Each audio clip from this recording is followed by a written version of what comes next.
Welcome back to the Simple Life Farm. Today we're going to be planting spearmint and peppermint here in our raised bed.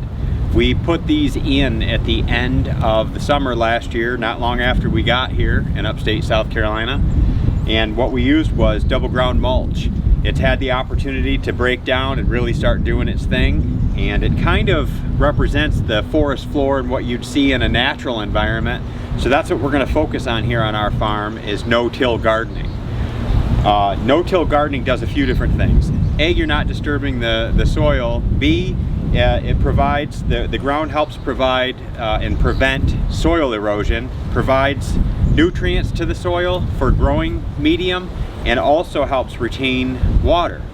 So we are going to zoom you in here so you get to see the process and what it is that we're doing. And then we've got a couple other things coming up later in the video where we're going to be starting our potatoes as well. So I'm going to take you on a new journey here. All right, here we're going to show the process. So Kylie's got this fork here, and that's kind of the benefit of what no-till offers, is an easy ability to move the medium back. Just create enough space just for the plant, put it in, and then we kind of push the mulch back. Basically just let it do its thing.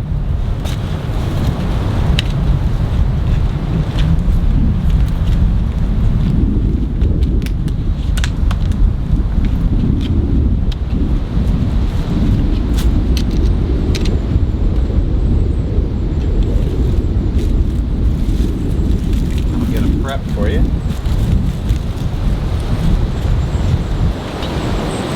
Got kind of a windy day here in upstate South Carolina, so bear with us in case you're getting some wind noise.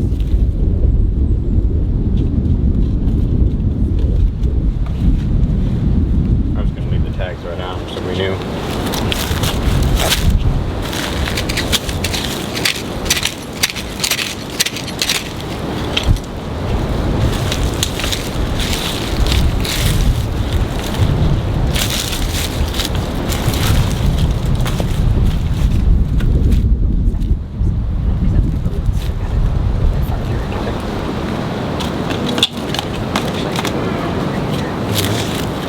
Get out of the way here.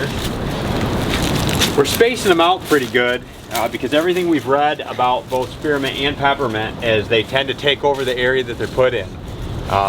They can be considered an invasive species if they're left to go crazy in the wild. So we want to contain them in this raised bed.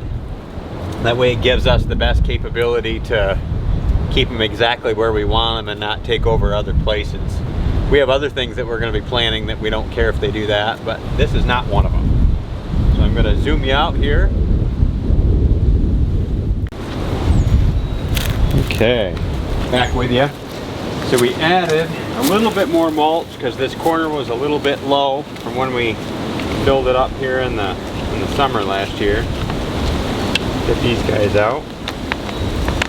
So both the spearmint and the peppermint we chose to put in this area of the house because they can tolerate less sun, and they don't mind the partial shade as well. So we picked this area to do this experiment and let them go crazy if they take off, because this part of the house only gets sun in the morning, and then late afternoon here in another hour or so it's going to turn mostly shade, so it's not going to be direct sun.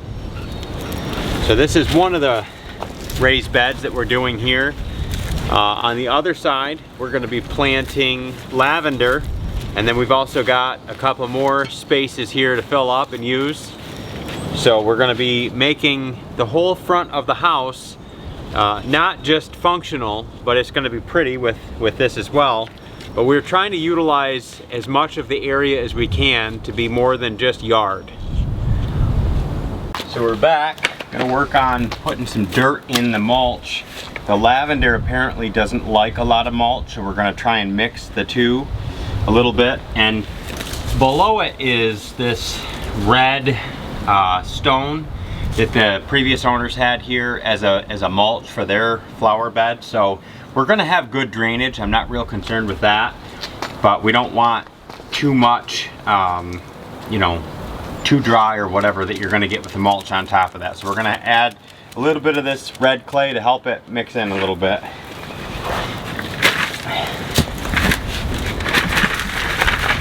How far apart did you want to plant them?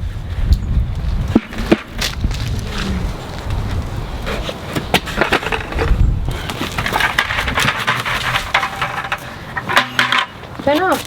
It says they'll get 20 to 24 inches tall. Okay. So probably at least that wide, right?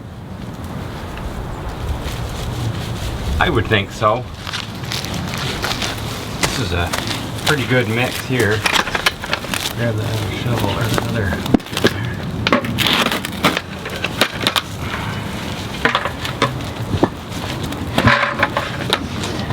Yeah, 4 of them? Mm-hmm.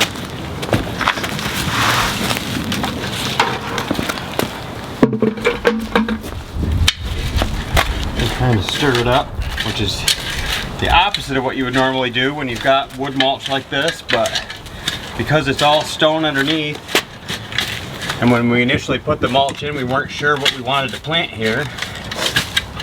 We decided to try it this way and see if the plants liked it.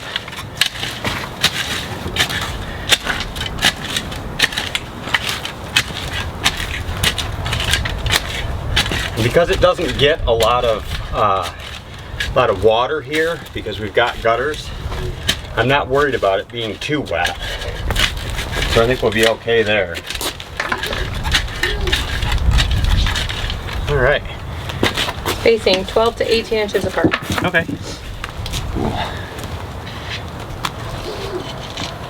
Cool.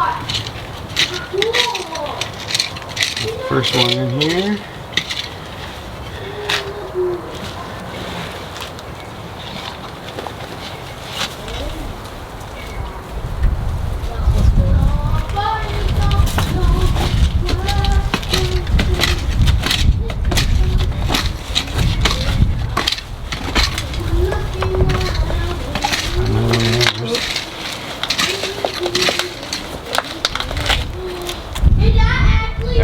Water, it's pretty dry. Yep. But This one is red. according to what we read, lavender doesn't like wet feet, so it works out pretty good. We'll just water it enough to keep it alive and healthy.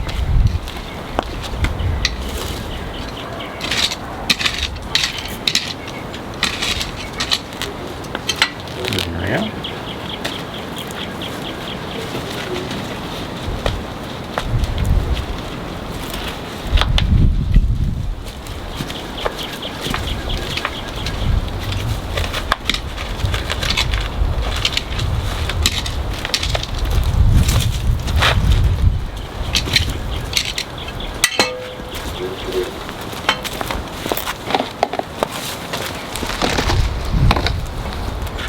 Okay, there's that part.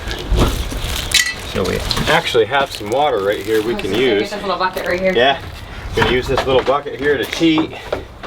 Thank you. This was just from some of the rain we've had recently. Just give it a little shot here.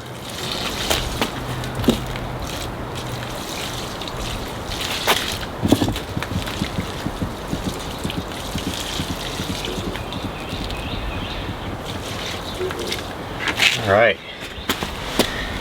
that'll be enough to give us a start anyway. So we will keep an eye on the progress of the lavender, the spearmint, and the peppermint around the corner, and we'll keep you updated. Appreciate you stopping by.